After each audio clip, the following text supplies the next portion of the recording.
Meus amigos da nossa nova TV comunitária, estamos aqui mais uma vez entrevistando as personalidades da nossa cidade de Mogi das Cruzes. Mogi, essa cidade centenária, né, e que está com um progresso muito grande, e esse progresso traz problemas, e a gente tem que achar um jeito de solucioná-los, ou pelo menos encontrar pessoas que poderão dar sugestões para a solução desses grandes problemas. Hoje eu estou recebendo aqui no estúdio, já pela segunda vez que ele já esteve aqui, não é? O meu amigo Mário Prado, doutor Mário Prado. E, tudo bem, doutor? Tudo bem.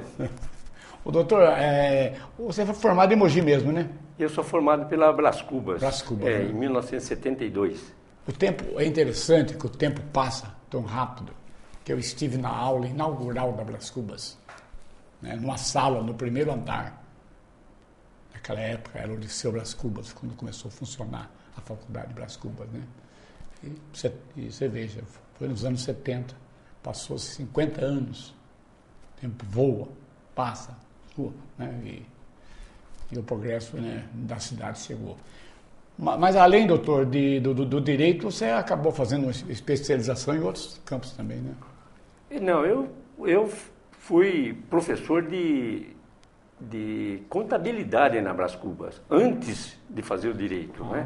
Que eu me formei em contabilidade. E depois eu fiz o curso de direito na Brás Cubas. Depois fiz pós-graduação na PUC, mestrado e doutorado. Fiz todos os créditos, né? Só que não defendi a tese. E depois lecionei nas duas universidades de Mogi e na Universidade da Uniara, de Araraquara. Mas lá na Araraquara, que é uma universidade de meio ambiente, você, quer dizer, dava aula de direito relacionado ao meio ambiente. A Universidade de Araraquara, a Uniara, é a Universidade de Direito. Mas foi a primeira faculdade do Estado de São Paulo que manteve e criou o curso de Direito Ambiental como matéria curricular, porque antes era uma matéria complementar dentro do direito difuso. Tá. Então, foi a primeira. Para criar o direito, né? Uma cadeira especializada em matéria de direito ambiental, que antes não tinha. A matéria era complementar e não era curricular. E passou então, a partir de 97, passou a ter uma cadeira de direito ambiental específica com matéria curricular. É interessante que esses dias eu tenho pensado sobre isso, do desaparecimento de determinadas profissões e o surgimento com a era moderna de novas profissões. E dentro do campo do estudo, das áreas, né, também, com o decorrer da mudança da evolução do homem, as áreas de direito, medicina, né, você veja que quando começou a medicina tinha só era o médico clínico geral. Exatamente. O clínico geral. O homem resolvia tudo, né? Exatamente. Hoje você tem que ir, né? Era o chamado médico de família, cuidava de tudo. Família, né? O direito, você tinha era o básico, né? O direito era o básico. Hoje tem um leque. Hoje tem especialidades dentro da área do direito, grandes especialidades. E o advogado hoje tem que ser um especialista na área dele para que ele tenha sucesso. Para criar nessa... Mas E hoje, o advogado, olha, eu recentemente, doutor, eu coloquei isso na minha cabeça firmemente, que antes de tomar qualquer decisão, consultar um advogado. Porque isso é muito falado, doutor, né, doutor? Olha, é muito divulgado. Eu posso afirmar para você o seguinte, vai com o tempo, e muito breve, vai acabar a advocacia. Essa advocacia generalizada. Certo. E esta advocacia será, em próximo futuro, a preventiva. Como é nos Estados Unidos. Nos Estados Unidos, ninguém faz nada sem primeiro consultar um advogado. Por quê? Porque a responsabilidade civil lá, ela é rigorosa. E ela é imperiosa e caríssima. Né? Você vê que uma fiança nos Estados Unidos, o juiz arbitra $500 mil, $1 milhão, né? Numa fiança. Então, a responsabilidade civil é muito rigorosa nos Estados Unidos. Esses artistas, né, quando cometem qualquer erro, viu como é uma fiança empobrece até o artista. Não, depois o caráter, me parece que o caráter deles de respeito à lei é tão grande que se um político comete um deslize, ele renuncia ao cargo dele. Isso nós temos... Aconteceu até com o presidente, né? Exatamente. Com um dos presidentes da nossa época, o Nixon, né? Que foi, se não me engano, um presidente que renunciou. Eu não me lembro. Mas renunciou, né? Na nossa época teve um presidente. Há vários casos, né? Agora, já que nós estamos falando dessa responsabilidade, eu queria...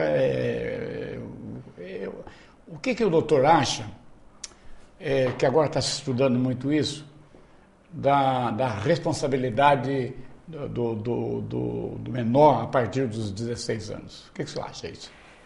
Do ponto de vista penal, a responsabilidade penal inicia com os 18 anos, com a maioridade. Do ponto de vista civil, pode haver até responsabilidade com a idade menor de 18 anos, certo? Mas, na verdade, a responsabilidade do menor recai sobre o seu responsável legal, ou seja, o pai, ou seja, a mãe, ou seja, a pessoa que tem a guarda dessa criança. Então, essa é a responsabilidade solidária dos pais com os menores. Mas para baixar a responsabilidade criminal para 16 anos, o que você acha? Seria uma forma de punir com mais rigor. Porque, na verdade, outros países, a responsabilidade penal é abaixo dos 18 anos. Parece que nos Estados Unidos é com 12 anos, doutor? Não, o menor pode ser condenado até pena de morte. Depende do crime que ele cometer, certo? Agora, no Brasil, não. No Brasil existe a chamada qualquer ato praticado pelo menor que constitua um crime, não é considerado crime, é considerado um ato infracional, né?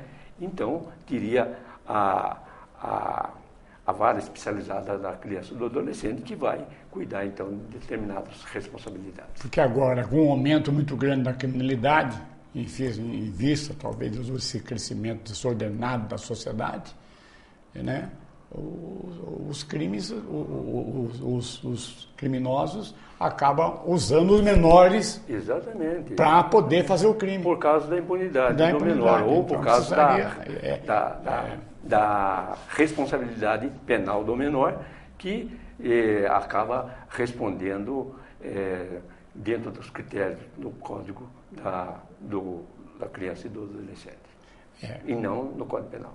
Agora, vem sendo comentado agora aí, eu vi uma juíza comentando, porque isso não adianta nada você decretar 120 anos por um crime, sendo que na Constituição você vai cumprir 30. Agora, com essa emenda da impunidade... O que seria importante, Cícero, seria que o criminoso cumprisse integralmente a pena aplicada. Porque se a responsabilidade penal, o cumprimento da pena não pode ultrapassar de 30 anos, para que aplicar 40? Então, aplique 30 e efetivamente cumpra-se os 30 anos. Agora, foi apenado em 115, 119 anos. Isso é só para a sociedade. É balela, porque existe uma função só.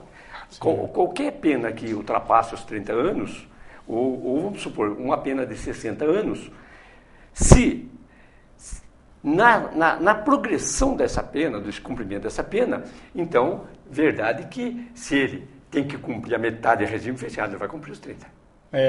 Mas acabou. Mas você no caso, agora com essa lei aí, que deram o nome de Lei da Impunidade, por exemplo, esse 30 vai cumprir 12. E muitas vezes, com 30 cumpre 12. Com 8 vai cumprir 2. Então, tem até caso tem até alguns casos que mesmo condenado a 8 anos não cumpre nenhum. Nenhum, certo? Mesmo condenado a 8 anos ele pode ainda ter penas alternativas. Agora, nós temos recentemente tem acontecido casos curiosos, né? Um dos casos curiosos aí é esse menor que aconteceu agora foi em Guarujá, né? No jet ski. Bertioga.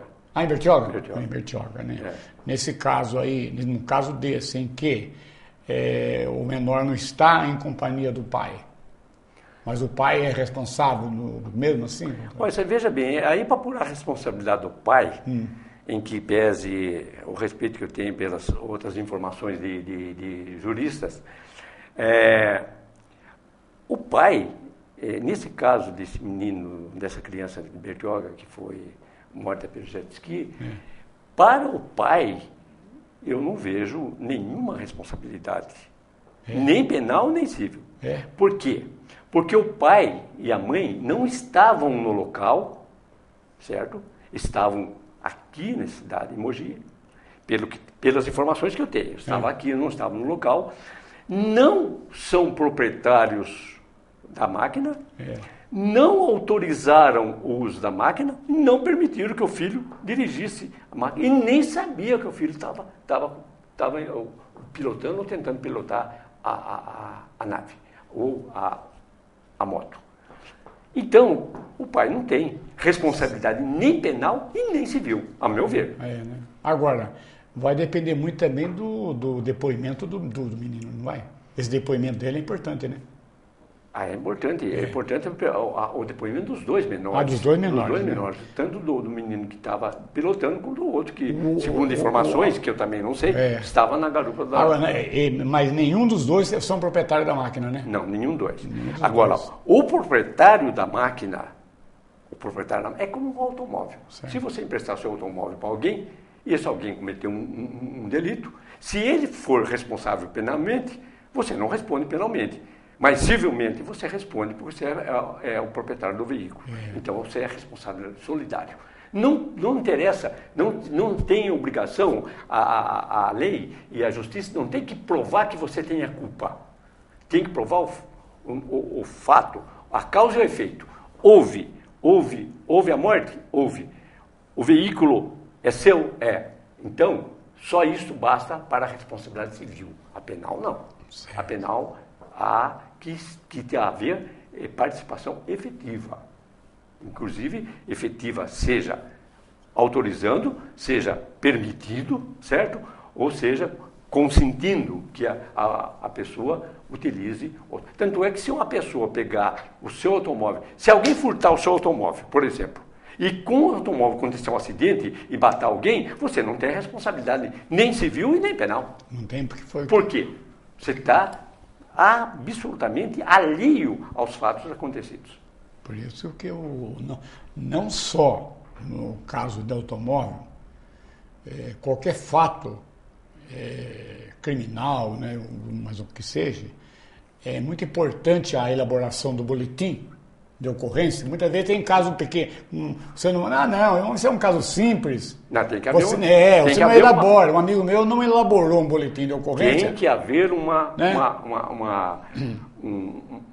investigação, tem que haver uma procura dos fatos para chegar à responsabilidade de alguém. Mas uma pergunta que eu tinha feito para você, que nós vamos encerrar nesse bloco, que eu achei interessante, que veja, né, eu nessa idade, que eu cheguei à conclusão que não faço nada sem consultar o meu advogado.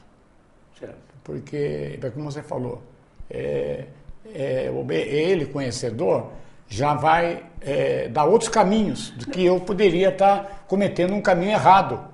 E até porque é o seguinte, se você utiliza de uma advocacia preventiva e você comprova que você chega ao seu advogado e pergunta determinada coisa, você pode ou não pode fazer. Ele fala para você, não, isso você pode fazer. E você faz, e você é responsabilizado, você pode responsabilizar o seu próprio advogado.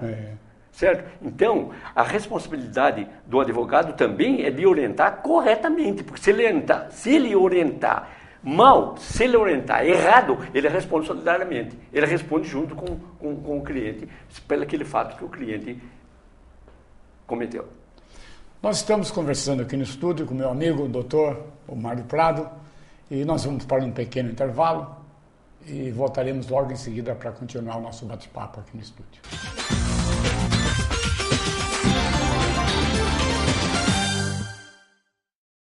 Programa Cícero Buarque. Apoio Cultural Mogiene. Honestidade e responsabilidade com o serviço é com a Mogiene Dedetização. Escritório de Advocacia Doutor Epaminondas Nogueira. 40 anos de advocacia.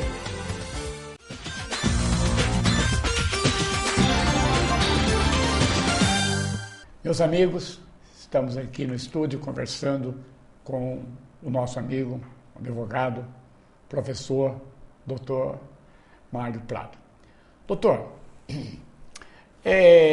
hoje o automóvel, o veículo motorizado, hoje nós estamos chegando em Mogi a quase uma frota de quase 200 mil veículos, né? Nós temos aí quase 30 mil motos, né? 120 mil automóveis, não sei quantos ônibus, caminhões, motocicletas, é uma frota. E não temos, você veja, vias públicas suficientes para receber esses carros. Então, hoje o automóvel já está, né, pelas pesquisas que a gente vê, ele já matou mais gente que todas as guerras, né? Então, sua opinião, do jeito que está, as indústrias produzindo aí, o governo facilitando a compra. Até onde nós vamos chegar, eu não sei. Só sei dizer para você o seguinte, realmente a cidade de Mogi foi uma cidade de 400, 500 anos, foi feito exatamente para veículos de porte pequeno. Então hoje, o centro e a cidade de Mogi não tem estrutura para acomodar esse trânsito que está aí. Nós não temos nem garagem, nem estacionamento suficiente para isso. Nós deveríamos ter esses estacionamentos,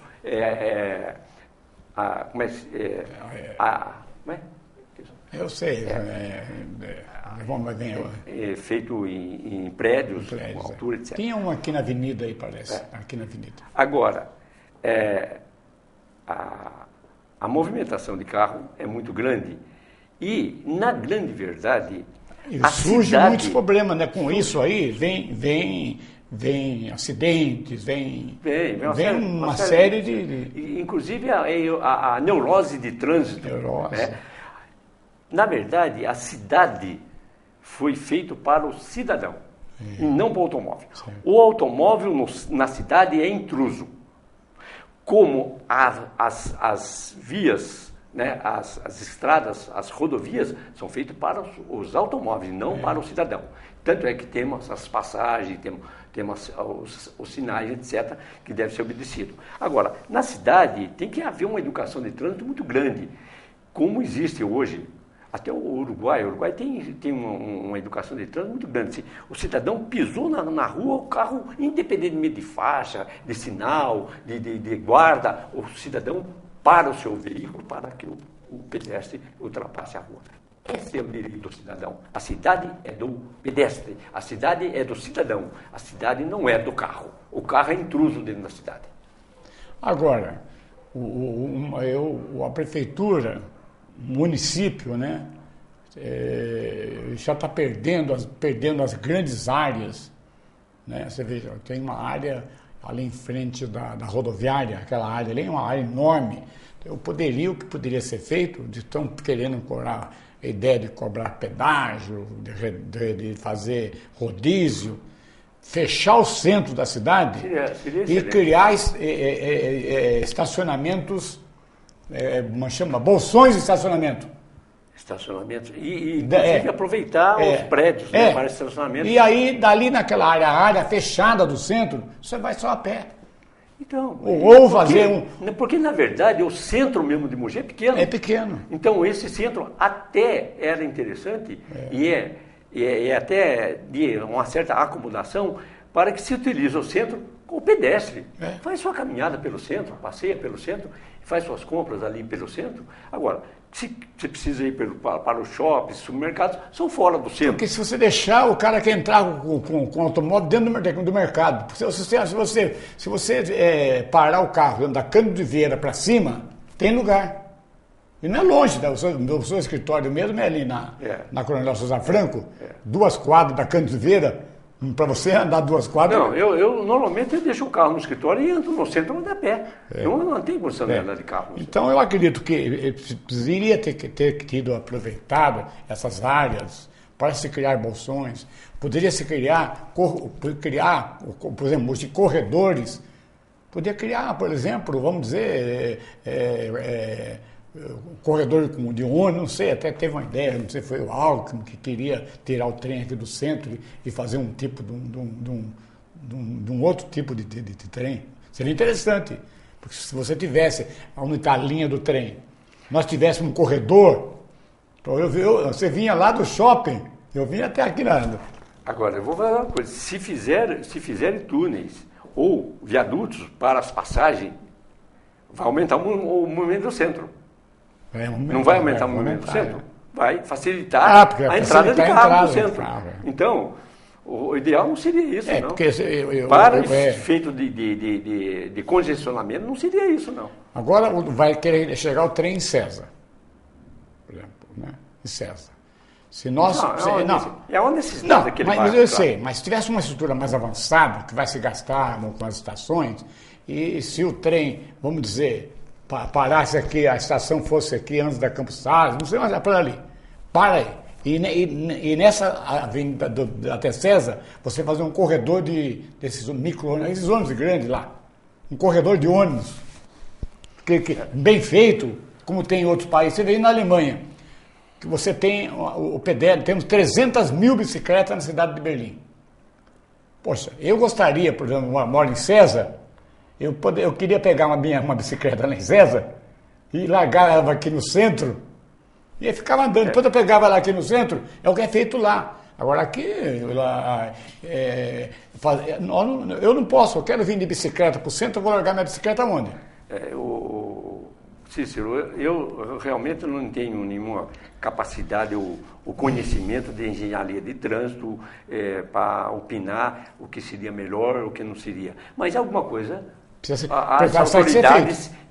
autoridades que têm competência neste setor de engenharia de trânsito deveriam fazer um estudo e de forma a beneficiar o pedestre no centro da cidade. Porque surge uma ideia que surgiu, que eu achei muito interessante, as cidades com mais de 200 mil habitantes, não sei, agora você poder pôr 300 mil, sei lá, não poderia rodar carro com idade de mais de 20 anos. Você já tem que ir para Biritiba, tem que ir para Guararema, tem que ir para cidade que é menor de 300 mil habitantes. Você ia tirar já uns 30% da frota desses carros que têm 30 anos. É verdade. Foi cogitada essa ideia já uns 20 anos atrás. Mas fica só na ideia, é interessante. Mas aí tem uma questão muito séria. Aí você vai se restringir direitos. Eu entendo. Mas... direitos. Vai restringir direito do cidadão menos afortunado de ter um carro antigo. Então haveria a desigualdade entre... E isso é um caso jurídico a ser estudado com muita cautela, porque eu acho que restringia direitos e criaria direitos para alguns e restringir direitos de outros. Mas na área... Quem tem dinheiro teria um carro novo, quem não podia ter, não podia ter um carro. Eu entendo, mas você vê, em outros setores do direito, o Congresso, a Câmara Federal, consegue aprovar leis muito piores do que essa. Essa lei agora da impunidade aí, que a pessoa comete um crime e fica lá 2 anos, nem fica preso. Não entende? Então tem muita coisa que se aprova. Mas você pode ter certeza. Eu entendo. Você pode ter certeza. Tem que achar um caminho. Essas leis que modificaram o sistema de aplicação de penas, de penitenciárias, tem um lado que o povo não sabe. Sabe qual é o lado? O governo não tem condições de manter o preso. Sim, mas tem que achar um caminho. Só em São Paulo tem mais de 100 mil condenados que estão na rua. Mas demora, doutor, para se fazer as mudanças. Por exemplo, agora, dos 100% que o INSS arrecada, 1 milhão de pessoas recebe a metade. E 19 milhões fica com a outra metade. Agora estão criando uma solução aí, que vai ver se vai aprovar ou não, para daqui a 10 anos começar a reduzir. Será que o INSS vai aguentar mais 10 anos nessa forma? Não, você entende. 1 milhão de pessoas. Eu posso dizer para você o seguinte, eu paguei a aposentadoria no teto máximo. E eu recebo hoje menos de 4 salários mínimos. Certo? Menos de 4 salários mínimos, fazem teto máximo. Agora, os funcionários públicos que aposentam com integral, certo. E inclusive ficam recebendo aumento depois de aposentado equivalente ao da ativa. Então isso não tem, mas não tem instituto. Fica com o piso, né? Agora, com essa modificação dessa lei, que nenhum funcionário público poderá aposentar com mais de 3.900 e poucos reais, parece aí, eu acho que isso seria uma forma de reduzir daqui para frente. Não é daqui para frente. Eu entendo. Mas agora está em discussão se eles vão tirar o funcionário público, se o funcionário do legislativo é considerado funcionário público. Eles estão querendo separar. Vai ter aqueles que... não, você trabalha na Câmara, você pode. Estão querendo aprovar a lei pela metade. Vamos arrumar alguma coisa para proteger uma certa nível da sociedade. Meus amigos, estamos encerrando o nosso programa de hoje e voltaremos numa outra oportunidade, se Deus quiser. Muito obrigado. A gente faz um bate-papo. Programa Cícero Buarque. Apoio Cultural Mogiene. Honestidade e responsabilidade com o serviço é com a Mogiene Dedetização. Escritório de Advocacia Doutor Epaminondas Nogueira. 40 anos de advocacia.